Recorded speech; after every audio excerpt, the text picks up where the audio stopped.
मस्जिद के अंदर जिस अवस्था में वो बैठी हैं, इस्लामिक मान्यताओं के हिसाब से मेरी आपत्ति है। इसने अपना शक्ति प्रदर्शन करने के लिए अखिलेश यादव को, डिम्पल यादव को वहाँ पे बुलाया है। अब उनसे आप पूछिए कि परसों से जो लोग मुझे माँ बहन की गालियाँ दे रहे हैं, मेरी बच्ची तक का बलात्कार करने की बात कर रहे हैं, मुझे जान से मारने की लोकेशन मुझसे मांग रहे हैं कि लोकेशन दे दो, तुझे वहीं आके मारेंगे।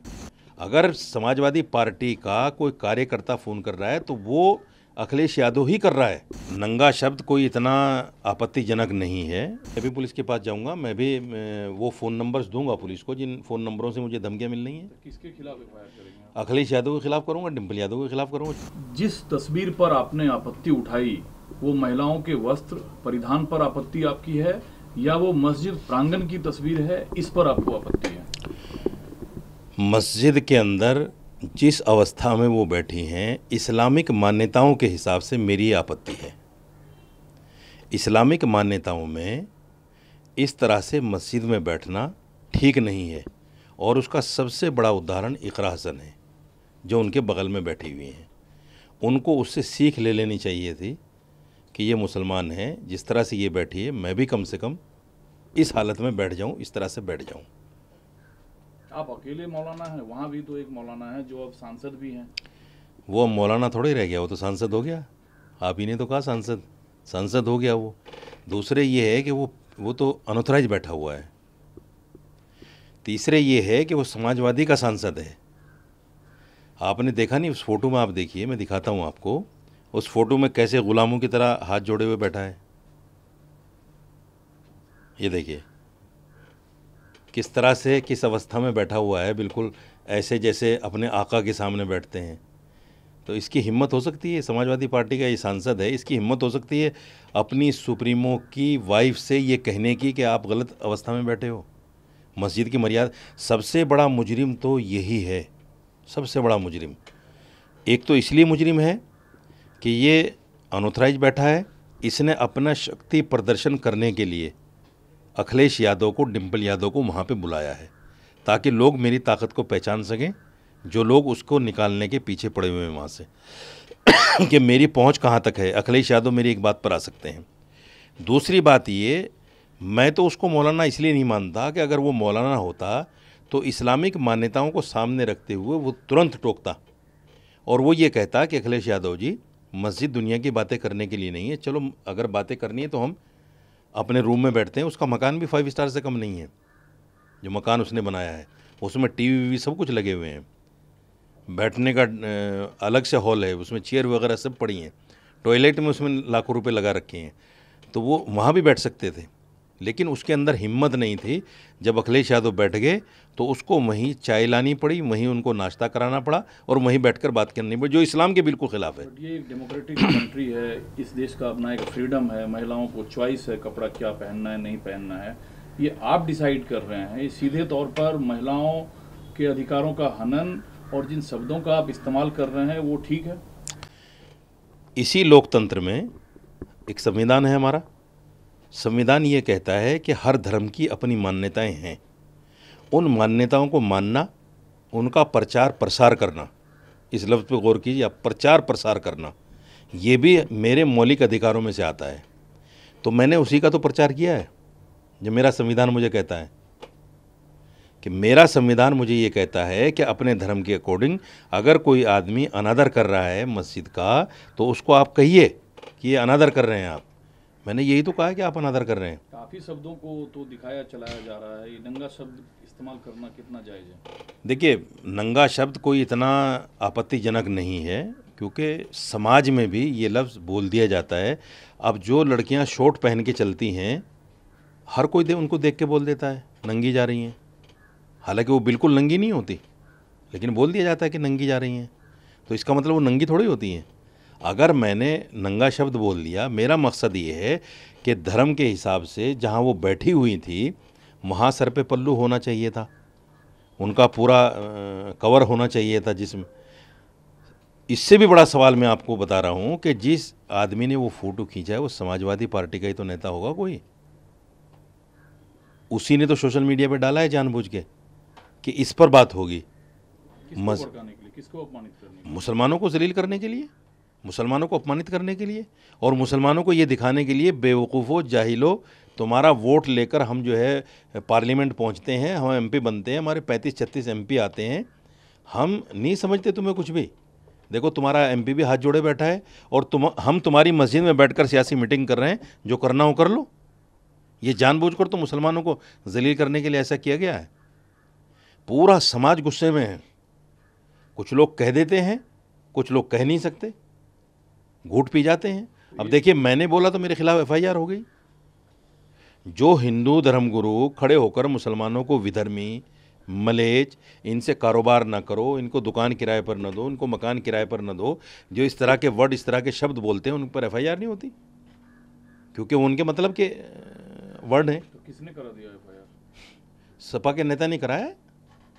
अब उनसे आप पूछिए कि परसों से जो लोग मुझे माँ बहन की गालियाँ दे रहे हैं, मेरी बच्ची तक का बलात्कार करने की बात कर रहे हैं, मुझे जान से मारने की लोकेशन मुझसे मांग रहे हैं कि लोकेशन दे दो, तुझे वहीं आके मारेंगे, तो क्या ये अमर्यादित, ये मर्यादित है? अखिलेश यादव थोड़ी करवा रहा है। अखिलेश यादव करवा रहे हैं।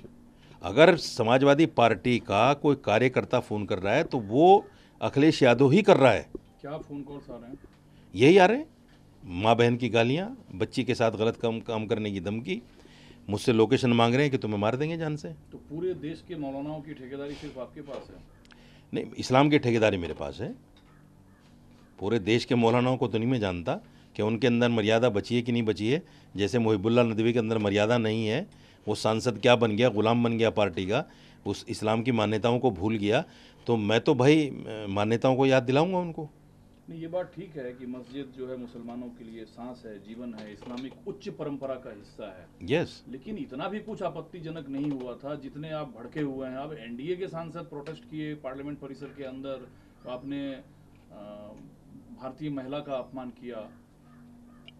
इतना भी मेरा आपत्तिजनक नहीं था कि लोग भड़के हुए हैं पूरे देश में और एफआईआर तक हो रही हैं, इतना भी आपत्तिजनक नहीं है। मुझसे ज़्यादा तो आपत्तिजनक वो था जब हाईवे पर एक नेता ने औरत के साथ दुष्कर्म किया। कितनी महिलाओं ने प्रोटेस्ट किया पार्लियामेंट में? एक महिला ने अगर किया हो तो बता दो। यानी महिला के साथ सरेआम रेप हो जाना उनके नज़दीक बड़ी घटना नहीं है। एक महिला को आईना दिखा देना उनके नज़दीक बड़ी घटना है। तो ये बात इस बात को दर्शाती है कि राजनीति हो रही है, मेरा नाम लेके हो रही है, मुझे फंसाने के लिए हो रही है। मैं चूँकि मुसलमान हूँ, मुसलमानों को नीचा दिखाने के लिए हो रही है और ये बताने के लिए हो रही है कि मुसलमानों की कोई हैसियत इस देश में नहीं है। तो मुसलमान आप हैं तो बात भी तो आप मस्जिद की कर रहे हैं, कोई मंदिर की तो कर नहीं रहे हैं। यकीनन करूँगा, चूँकि मैं इस्लामिक धर्मगुरु हूँ, इस्लामिक स्कॉलर हूँ, तो मैं बात मस्जिद की तो करूँगा। फिर मुसलमान क्यों डराएगा आपको? मुसलमान नहीं डरा रहा है मुझे, वो लोग डरा रहे हैं जो गालियाँ दे रहे हैं, वो लोग डरा रहे हैं जो पार्लियामेंट में मेरे खिलाफ प्रदर्शन कर रहे हैं। आप जब वो कह रहे हैं कि इस पे राजनीति हो रहा है, आपने एक सामान्य महिला के तौर पर डिंपल यादव को लेके बात कही, या उसमें आपने हिंदू मुस्लिम दृष्टिकोण ढूंढा, या अब उसमें हिंदू मुस्लिम दृष्टिकोण ढूंढा जा रहा है? मैंने हिंदू मुस्लिम कहा ही नहीं। मैंने ये कहा कि अगर एक मुस्लिम महिला भी आई वहाँ, उसने अपने आप को जो इस्लामिक मान्यताएं थी हैं उनके हिसाब से रखा। आप देख लीजिए फ़ोटो, मैं आपको दिखा देता हूँ, देखिए आप। तो वो फ़ोटो इस बात को दर्शाता है कि इस्लामिक मान्यताएं यही हैं। तो अब ढूंढा जा रहा है इसमें एंगल। देखिए, ये इस फोटो को आप देखिए, ये इकरा हसन है। थोड़ा जूम कीजिए आप भाई, जूम कीजिए इसको। ये इकरा हसन है जिसका कान नाक कुछ भी नहीं दिख रहा है, और ये इधर डिंपल यादव हैं। सवाल ये है कि ये फ़ोटो जिसने खींच के भेजा है, आपत्तिजनक फ़ोटो, उस पर एफआईआर करेंगे क्या अखिलेश यादव? कान नाक तो पुरुष के भी दिख रहे हैं, नहीं, महिला का क्यों नहीं दिखे? मैं ये नहीं कह रहा हूँ कि कान नाक ढकना चाहिए, मैं ये कह रहा हूँ कि वो पर्दे के साथ बैठी हैं पूरे, जो इस्लामिक मान्यता है, और ये हमारे यहाँ बेपर्दगी कहलाती है, जो इस्लामिक मान्यताओं के ख़िलाफ़ है। जिस आदमी ने ये फ़ोटो खींचकर सोशल मीडिया पे डाला है, क्या अखिलेश यादव, ये समाजवादी पार्टी के नेता, उस पर केस करेंगे कि भाई तूने सोशल मीडिया पे कैसे डाल दिया इस हालत का फ़ोटो? तो अंदर क्या तस्वीर लेना अलाउ नहीं होता है? तस्वीर लेना वैसे भी अलाउ नहीं है मस्जिद में। अच्छा, ये तो बड़ा भारी जुर्म है। तो अब आप क्या करेंगे? आपके पास क्या विकल्प है? धमकियां जो मेरे पास विकल्प ये है, मैं भी पुलिस के पास जाऊंगा, मैं भी वो फ़ोन नंबर्स दूंगा पुलिस को जिन फ़ोन नंबरों से मुझे धमकियां मिल रही हैं। तो किसके खिलाफ एफआईआर करेंगे आप? अखिलेश यादव के खिलाफ करूंगा, डिंपल यादव के खिलाफ करूंगा, चूँकि कार्यकर्ता तो उन्हीं के हैं ना। तो अब इसमें क्या ढूंढा जा रहा है? धार्मिक एंगल आपको लगता है? नहीं, धार्मिक एंगल नहीं, मैं चूँकि मुसलमान हूँ, मेरे खिलाफ प्रोटेस्ट हो रहा है। एक हिंदू अगर सड़क पर सरेआम महिला का रेप कर दे तो उस पर पार्लियामेंट में प्रोटेस्ट नहीं होता। ये कौन सा तर्क ये है? बड़ा सवाल है, ये कौन सा तर्क है? बहुत बड़ा सवाल है ये। आप बताइए मुझे, एक हिंदू आदमी अगर महिला का रेप कर दे रोड पर तो उस पर कोई भी महिला, क्या किसी महिला की मर्यादा को ठेस नहीं पहुंची उस वक्त? कोई प्रोटेस्ट हुआ? नहीं हुआ। आज अगर साजिद रशीदी ने, चूँकि मैं मुसलमान हूँ, मैंने एक हिंदू महिला के खिलाफ, अगर यहाँ भी मुस्लिम महिला होती शायद ये खबर भी ना बनती, हिंदू महिला के खिलाफ मैंने बोल दिया और एक सांसद बोला था आपने? ना, बिल्कुल नहीं बोला। मैंने तो इस्लामिक मान्यताओं को सामने रखते हुए बोला है। अगर वो हिंदू मुस्लिम महिला भी होती तो मैं तब भी बोलता। तो महिलाओं की भावना आहत हुई है तो माफीनामे में कोई हर्ज है? अगर वो माफ़ी मांग लें कि हमने इस्लामिक मान्यताओं के खिलाफ किया है, हम तमाम मुसलमानों से माफ़ी मांगते हैं, तो मैं भी मांग लूँगा। माफी मांग ले? अखिलेश यादव, डिम्पल यादव। अखिलेश यादव ने तो बयान दिया, बोला कि जो कपड़ा हम संसद में पहन कर आते हैं वो हम कहीं भी पहन कर जाते हैं। मस्जिद संसद नहीं है ना भाई, आपको समझना चाहिए। जिस कम्युनिटी का आप वोट लेते हैं, मस्जिद उनकी इबादत की जगह है, मस्जिद को संसद थोड़ी है। क्या आप जिस हालत में चले जाएं। इवन देखिए, पार्लियामेंट में भी वो लड़कियां जो मेंबर पार्लियामेंट बन जाती हैं और वो फिल्मों में अधनंगी होकर अभिनय करती हैं, वो भी पार्लियामेंट में जब आती हैं तो पार्लियामेंट की मर्यादा का ख्याल रखती हैं कि नहीं रखती हैं? वो कपड़े लेकर तो नहीं आती। तो आप पार्लियामेंट से मस्जिद जा रही हैं, आपको कुछ और थोड़ी करना। हम ये थोड़ी कह रहे हैं साड़ी में क्यों आ गई, आपको सिर्फ सर पे पल्लू रखना था और अपने आप को ढक लेना था मस्जिद की मर्यादाओं के हिसाब से। तो आपने कोई समर्थन जुटाई इसको लेकर मौलानाओं के बीच, या अकेले आपने ये? इस्लामिक मान्यताओं को रखने के लिए, उन पर बोलने के लिए मुझे समर्थन की ज़रूरत भी नहीं है। जिसको लगता है कि मैंने सही बोला है वो मेरे फेवर में आएगा, और बहुत सारे लोगों के बयान आ रहे हैं।